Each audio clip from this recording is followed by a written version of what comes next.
રામાયણમાં પણ લખ્યું છે, બરન ધર્મ નહીં આશ્રમ ચારી, શ્રુતિ વિરોધ રત સબ નર નારી.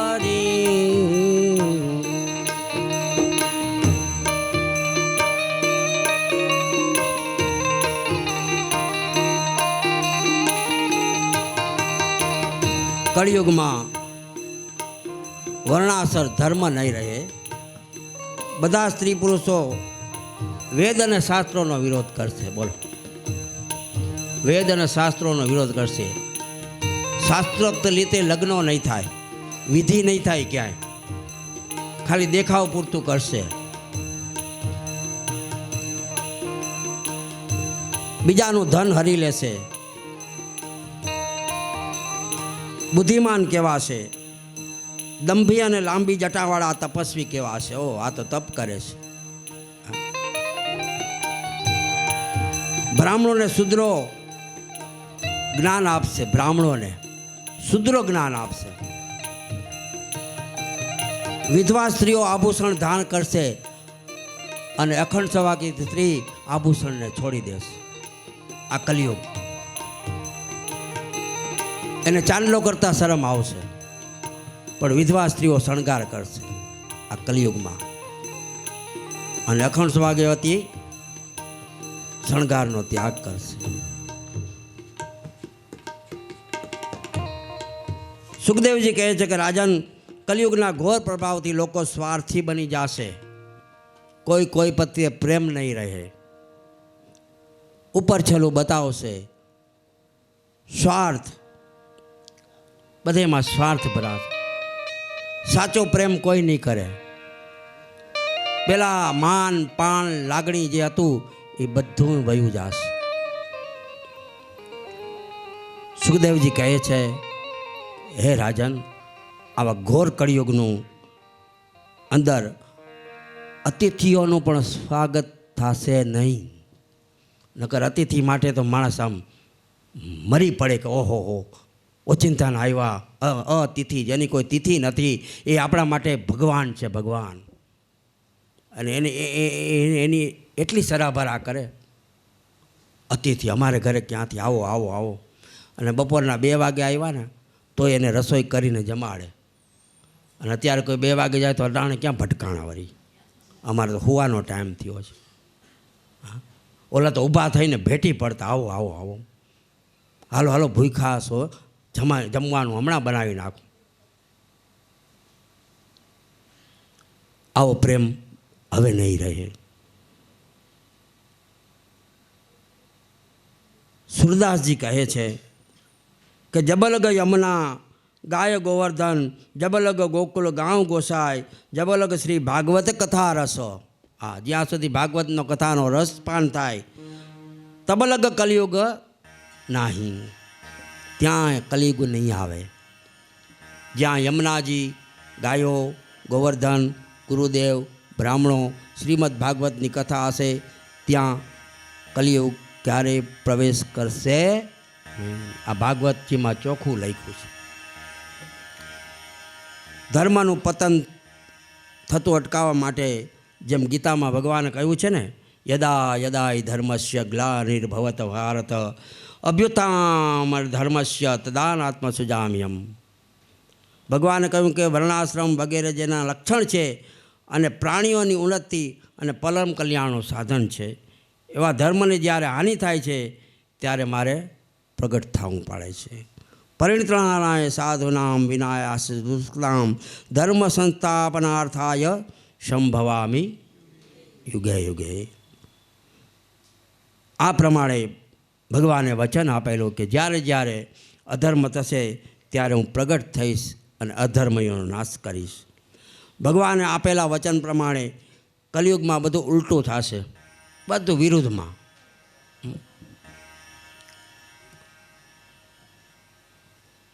લોકો ભોજન ચંપલ પહેરીને કરશે, બૂટ પહેરીને ચંપલ પહેરીને ઊભા ઊભા કરશે.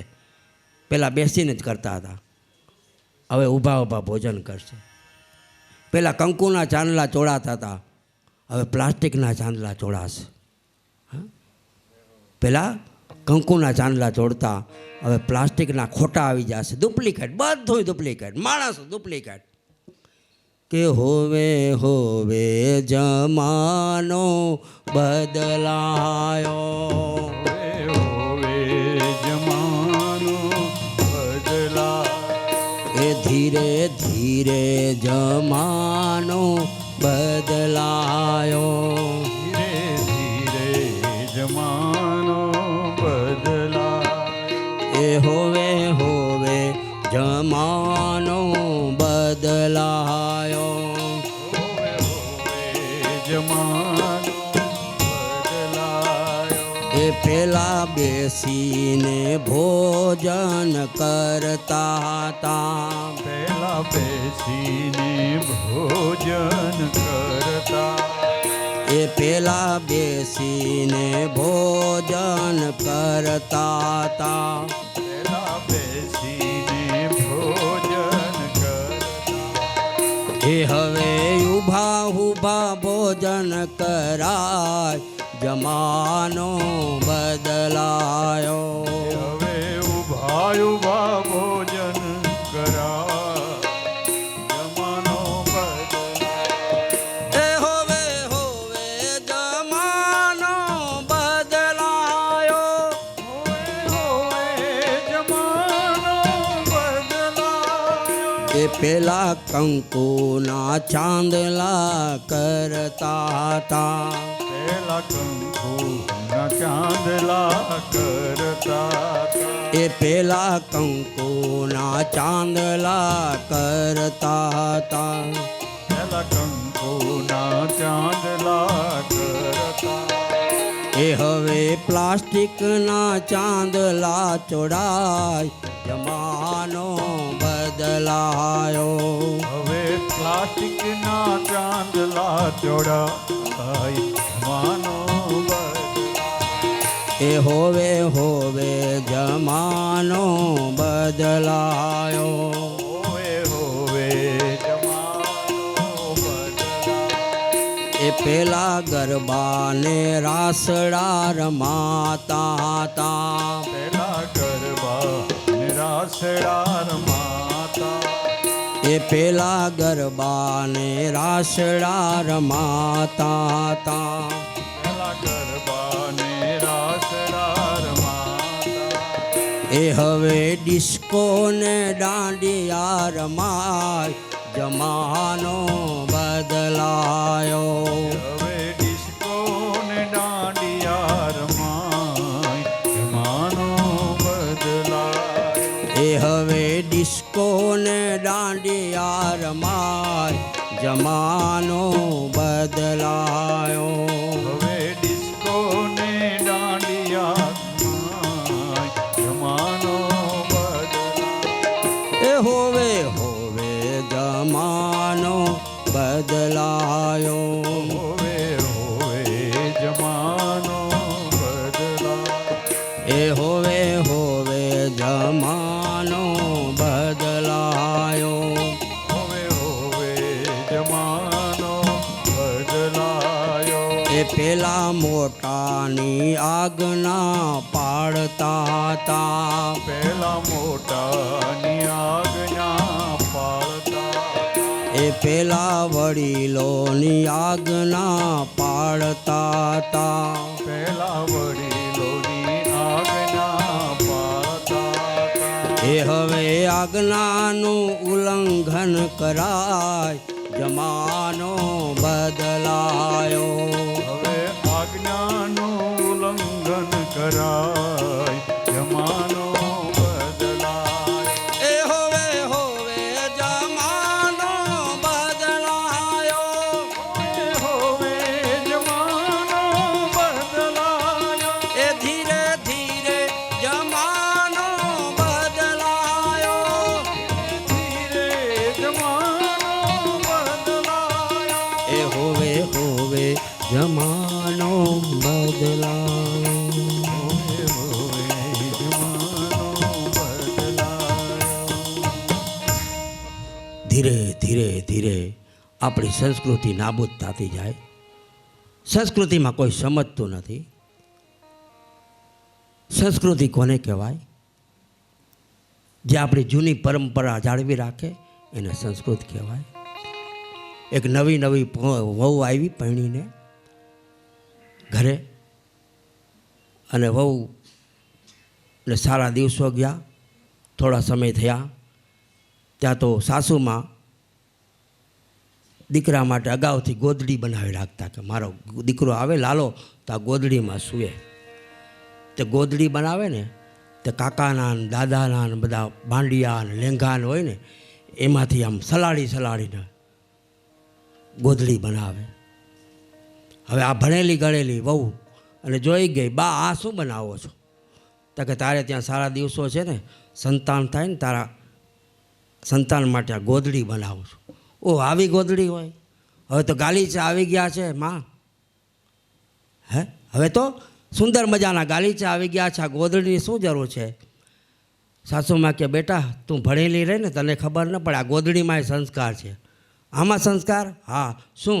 કે આમાં તારા દાદાના દાદીના દાદાજીના કાકાજીના કાકીજીના કપડાં છે, એમાં તારો છોકરો સૂશે ને તો એના સંસ્કાર આવશે. કાકા કાકી મામા મામી દાદાના સંસ્કાર આ કપડામાં છે.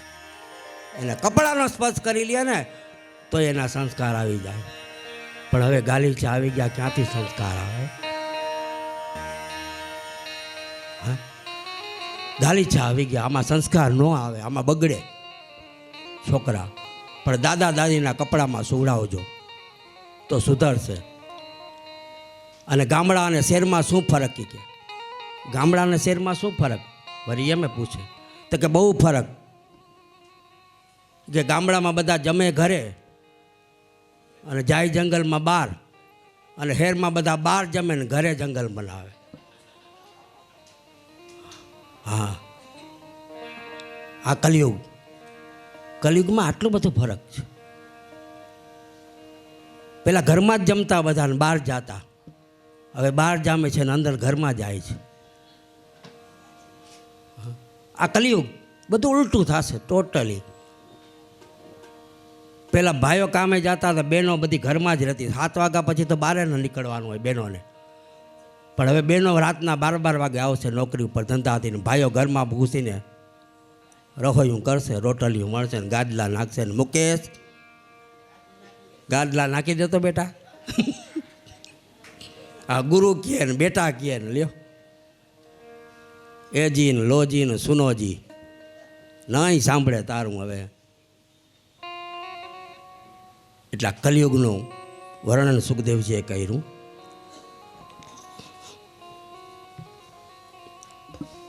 કલયુગમાં આંધાધૂંધી વધશે, ખોટા આરોપો આવશે.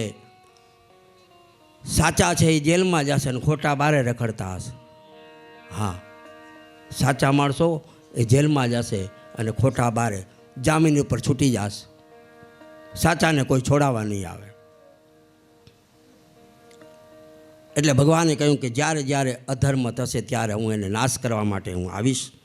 ભગવાને આપેલા વચન પ્રમાણે કલયુગમાં અધર્મ એની પરાકાષ્ઠાએ પહોંચી જશે.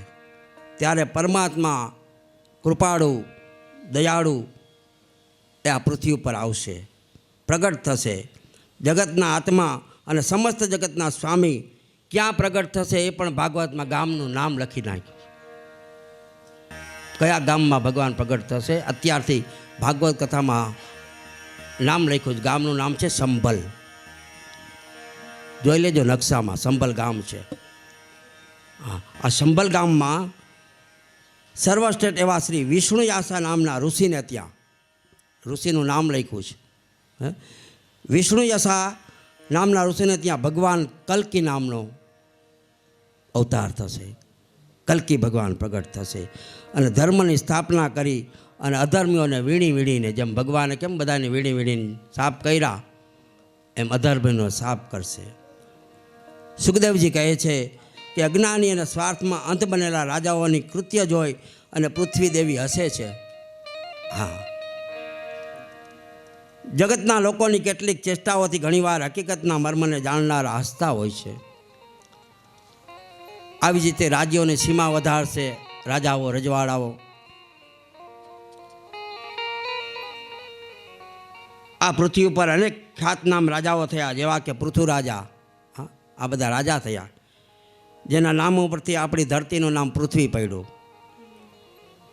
પછી મહારાજ પૃથુ, નહુષ, જનક, ભરત, મહાદાતા, સગર, પરશુરામ, ખટવાંગ, રઘુ, અયાતિ, સરિયાતિ, સંતનુ, ભગીરથ, દૈત્યોમાં હિરણ્યકશ્યપ, વત્રાસુર, સમગ્ર લોકને પરેશાન કરનાર રાવણ, શંભરાસુર, ભૌમાસુર, હિણાક્ષ, તારકાસુર, આ બધા રાજાઓ થઈ ગયા અને એનો વધ કર્યો ભગવાન. આ બધાય ને ભગવાને વીણી વીણીને એનો ઉદ્ધાર કર્યો છે. હે રાજન, આવા અત્યંત સામર્થ્યવાળા રાજાઓ પણ પોતાના આદરેલા કાર્યો અધૂરા મૂકી અને કાળનો કોળિયો બની ગયા. આજે માત્ર એના નામ સંભળાય છે. સુખદેવજીને પરીક્ષિત પૂછે છે, હે રાજન, હે સુખદેવજી, મને આગળ કથા કહો. તમને સાચું જ્ઞાન, આ મારું શરીર છે એવું અજ્ઞાન ન રહે ને એવું કરો. પરીક્ષિત રાજાએ ફરી પૂછ્યું કે હે ભગવાન, મને આપ કલયુગના દોષો કઈ રીતે દૂર થાય ને એ કહો. સુખદેવ મહારાજ બોલ્યા છે કે સતયુગ ધર્મ પૂર્ણ રૂપે છે. લોકો સંપૂર્ણપણે ધાર્મિક હોય છે. ધર્મના 4 અંગો હોય છે, સત્ય, દયા, દાન અને તપ. આ 4 ચરણ ઉપર અત્યારે સતયુગ ઊભો છે અને આ 4 ચરણમાંથી 3 કપાઈ ગયા છે. હવે 1 પગ ઉપર કલિયુગ ઊભો છે અને આ 1 પગ કપાઈ જશે ત્યારે કલિયુગનો નાશ થશે.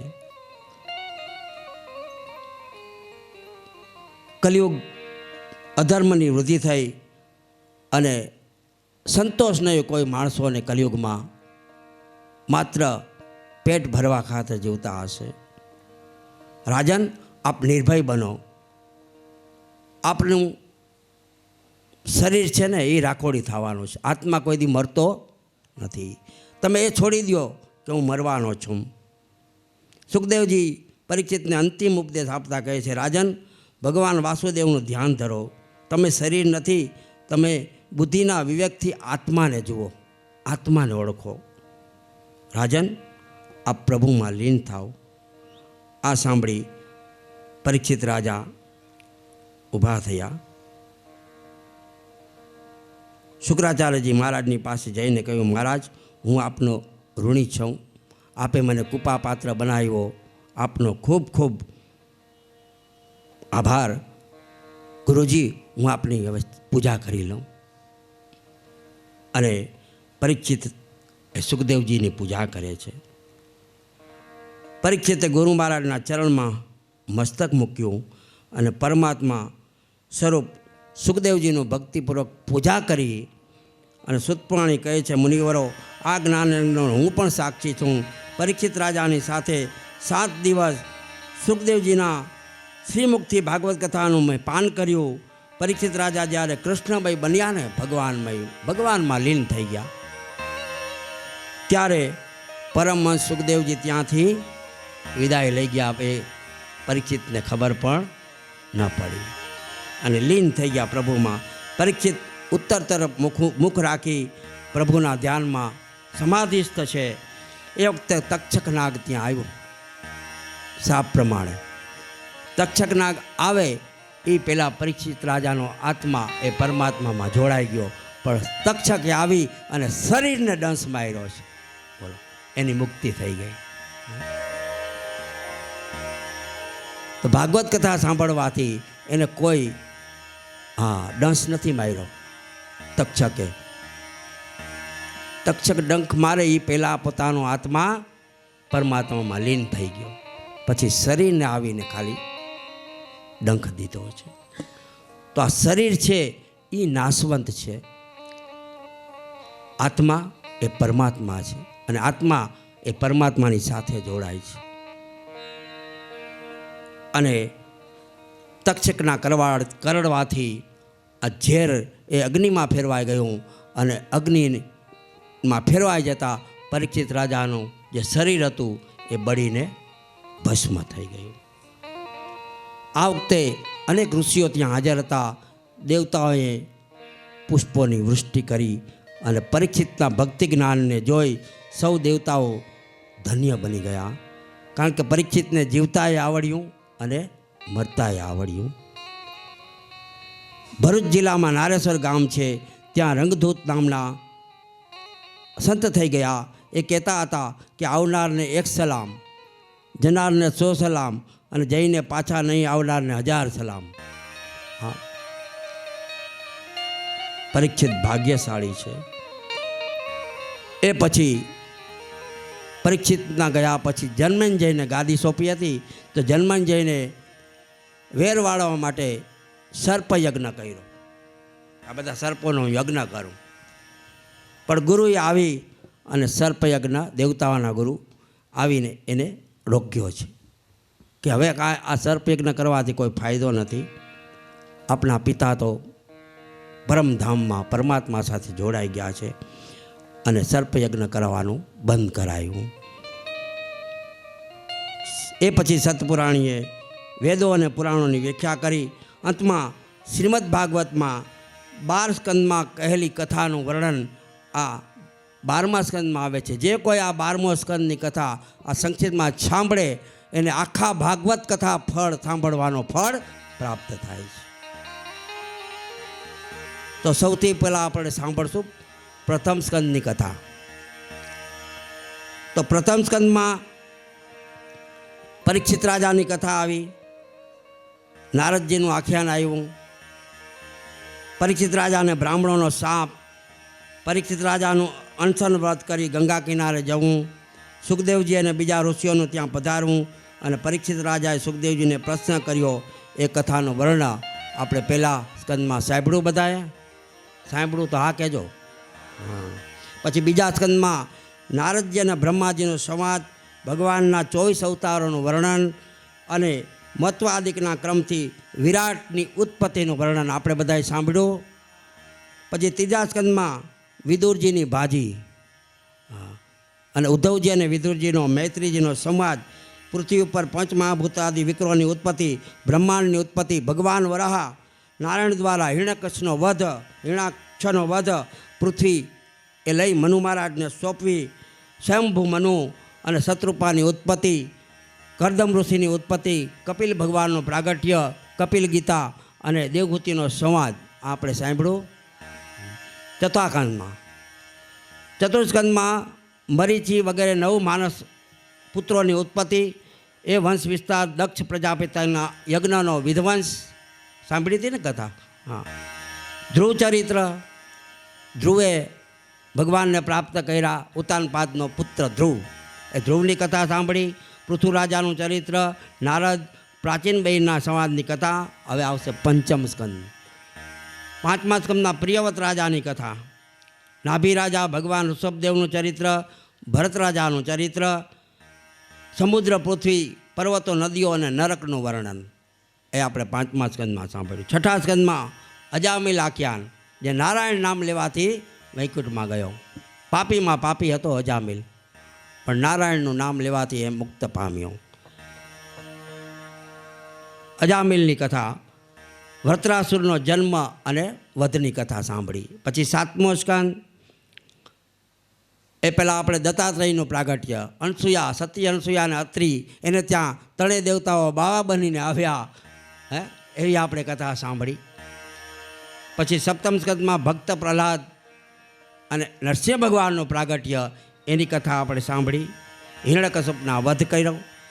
8મા સ્કંદમાં મન્વંતરીની કથામાં આપણે ગજેન્દ્ર મોક્ષની કથા સાંભળી અને સમુદ્ર મંથન થયું. ભગવાન વામન બલિરાજાને ત્યાં ગયા.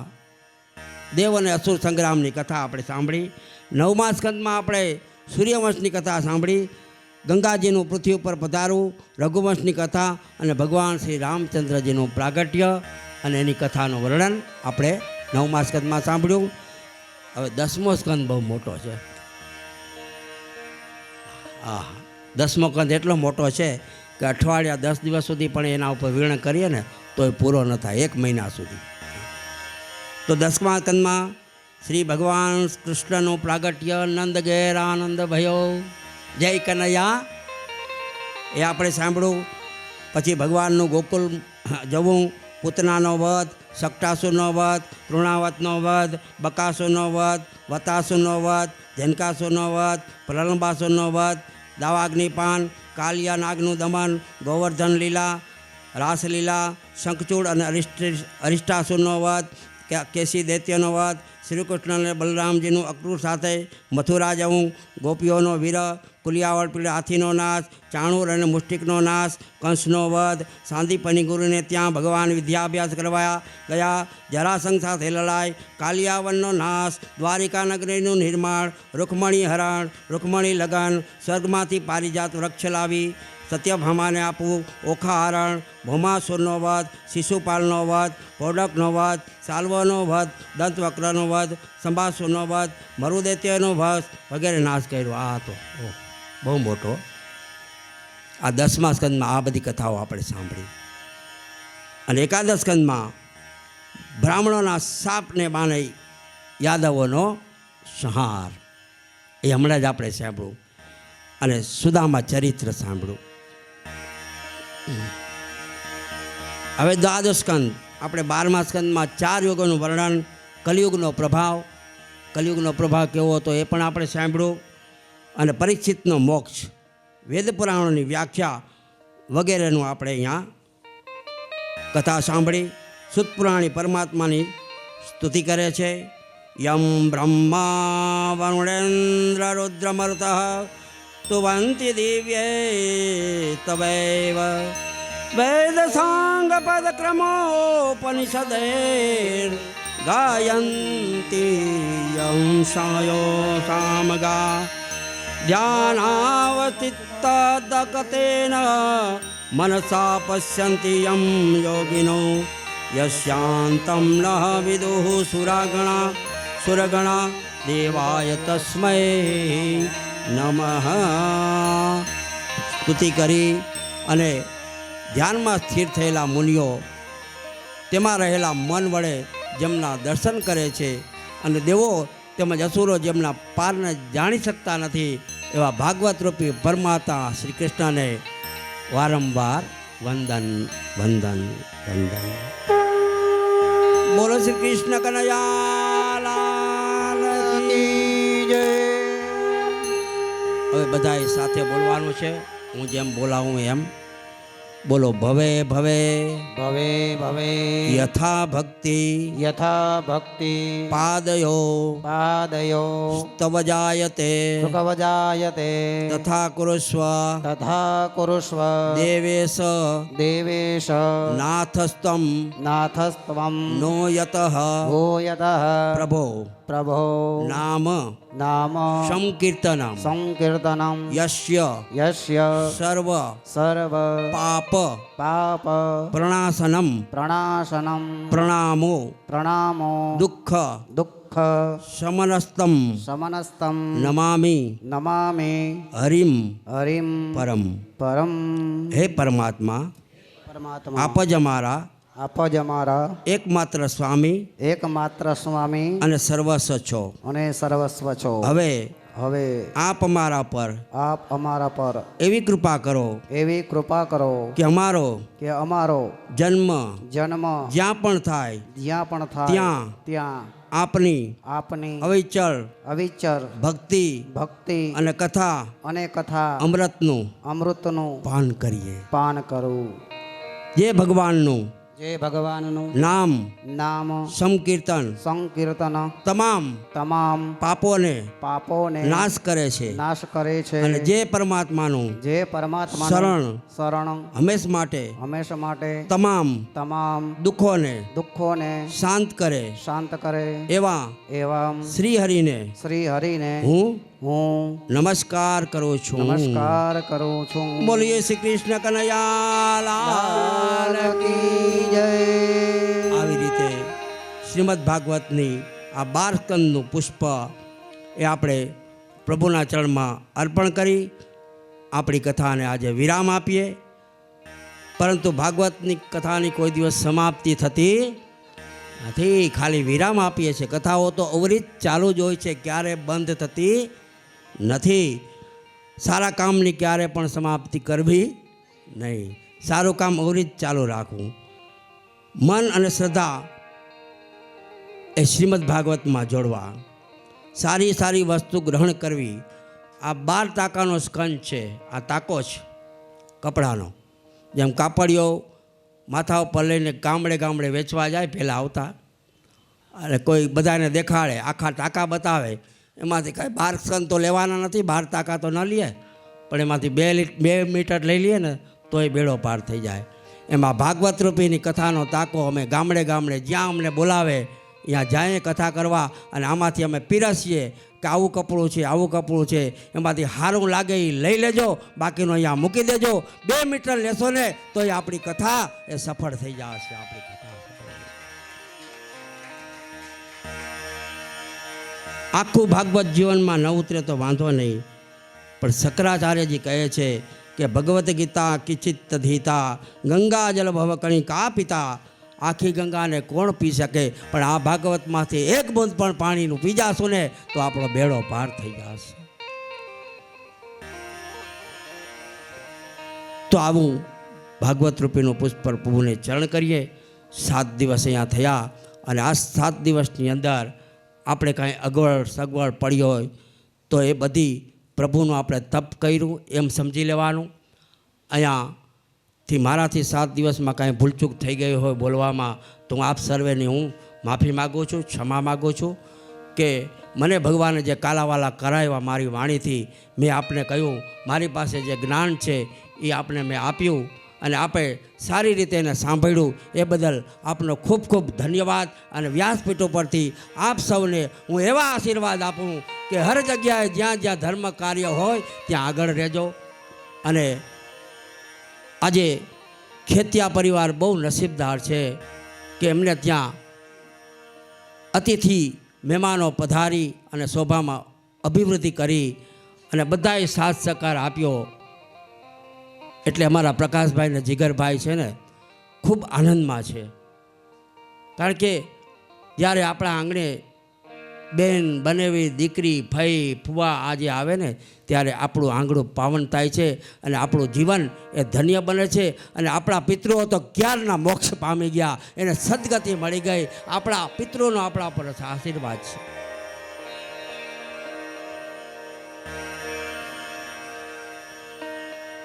આપણા પિતૃને આપણે આશીર્વાદ મેળવીએ, કૃપા મેળવીએ. અહીંયા દેવતાઓ છે, પિતૃઓ છે, બ્રાહ્મણો છે, આ બધાના આપણે આશીર્વાદ લઈએ.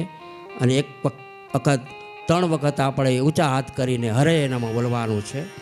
હરયે નમઃ, હરયે નમઃ, હરયે નમઃ, હરયે નમઃ, હરયે નમઃ, હરયે નમઃ.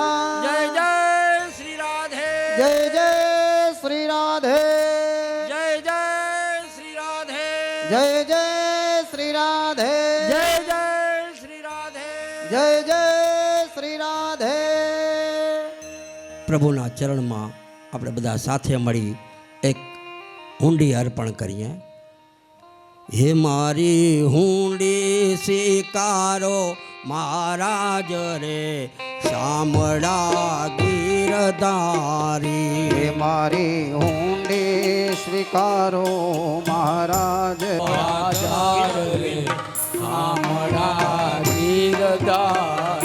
એ મારે તમારો આધાર રે, શામળા ગીરધારી. તમારો આધાર રે, શામળા ગીરધારી.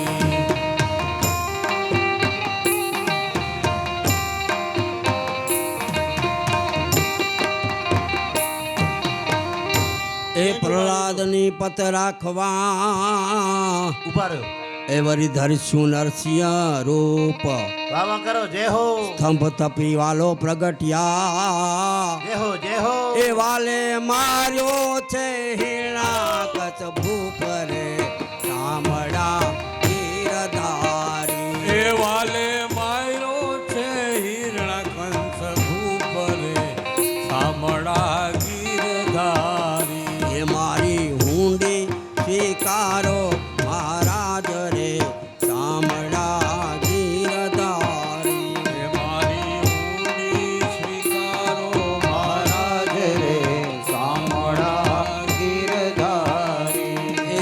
બ્રહ્માજીએ રટ કરી વળી મીરા કે રે કાચ ઝેરના પ્યાલા મોકલ્યા ઓહો. એ વાલો ઝેરના ઝારા પાર રે સાંભળા ગીરધારી એ વાલો ઘેરના તારણ રે સાંભળા ગીરધારી એ મારી ઊંડી સ્વીકારો મહારાજ રે સાંભળા ગીરધારી એ મારી ઊંડી સ્વીકારો મહારાજ રે સાંભળા ગીરધારી. જય હો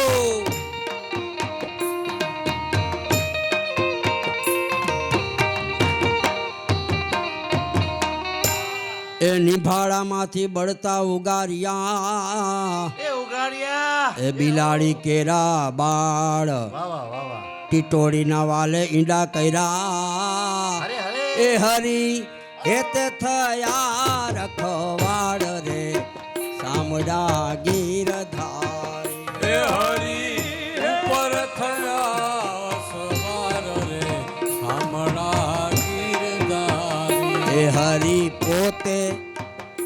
હરી પોતે થયા રખવાડ રે સામડા ગીરધારી એ હરી પોતે થયા રખે રે સાંભળા ગીરધારી.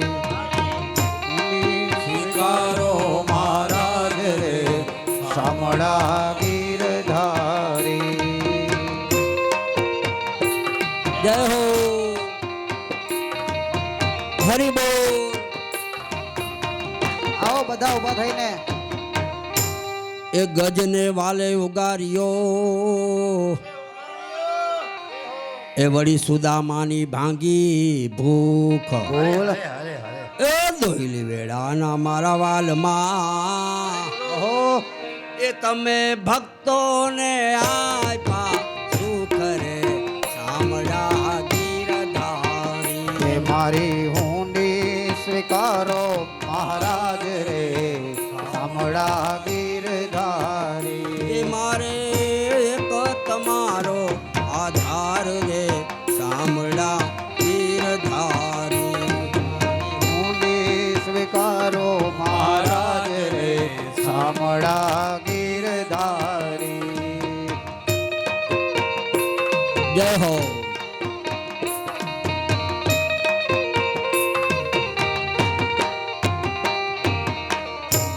એ વાણિયાને વિમાસણ કરી હરે અને કર્યો માટીનો આહાર આહાર.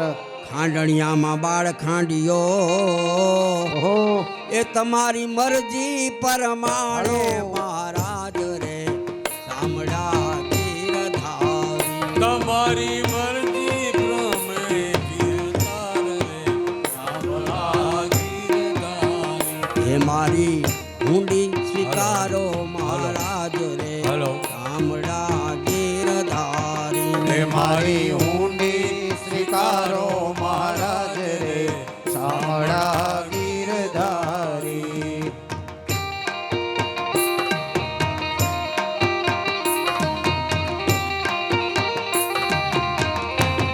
આવો બધા. એ પાંડવોની પત પાડી અને દ્રૌપદીના પૂરા ચીર, ચીર. એ મેતાની ઊંડી સ્વીકારજો એ તમે સુભદ્રા ભાઈના વીર રે સાંભળા ગીરધારી એ મારી હુંડી સ્વીકારો મહારાજ રે સાંભળા ગીરધારી. એ તમે સુભદ્રા બાઈના વીર રે સાંભળા ગીરધારી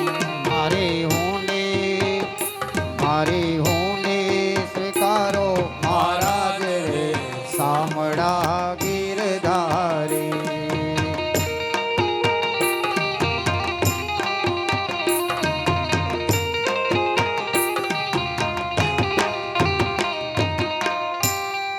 એ ગંગે વકેરે કારણે અને તમે ચક્કર ધર્યું અરે હા હાથ હાથ એ સુધનવાનને કારણે એ તમે તેલકી ધાસી તળ રે હાલો હમણાં ગીરધારી હે મારી હુંડી સ્વીકારો મહારાજ રે શામળા ગીરધારી મારે એક તમારો આધાર રે શામળા ગીરધારી હે મારી હુંડી સ્વીકારો મહારાજ રે શામળા ગીરધારી હરિ બોલ જય દ્વારકાધીશ ઓહો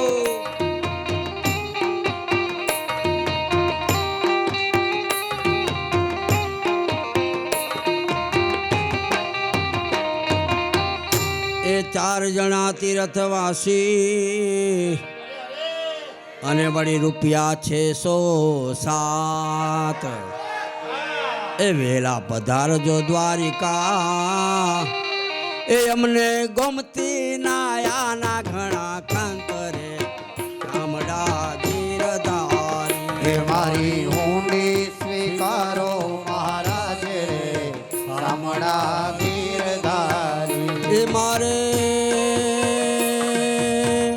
એક તમારો આધાર રે શામળા ગીરધારી હે મારે એક તમારો આધાર રે શામળા ગીરધારી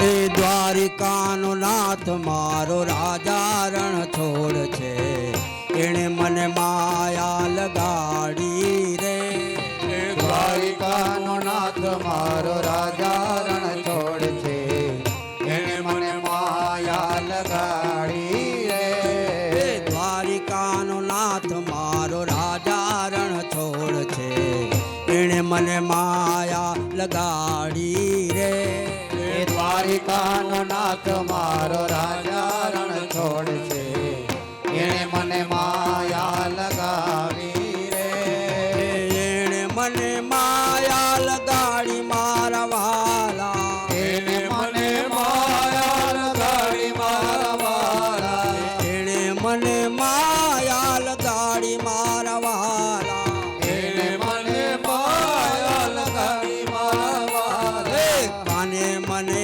માયા લગાડી રે એ કાને મને માયા લગાડી રે એ સુદામાનો મિત્ર મારો રાજા રણ છોડ છે એણે મને માયા લગાડી રે એ સુદામાનો મિત્ર મારો રાજા રણ છોડ છે એને મને માયા લગાડી રે એ સુદામાનો મિત્ર મારો રાજા રણ છોડ છે એણે મને માયા લગાડી રે એ સુદામાનો મિત્ર મારો રાજા રણ છોડ છે એને મને માયા લગાડી રે એણે મને માયા લગાડી મારા વાલા એને મને માયા લગાડી મારા વાલા એણે મને માયા લગાડી મારા વાલા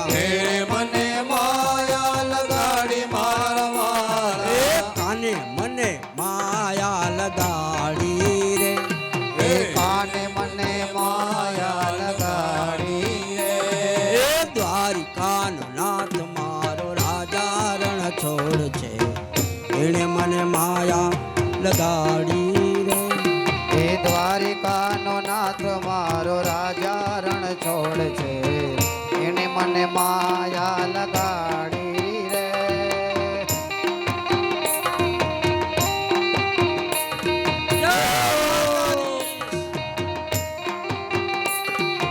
જય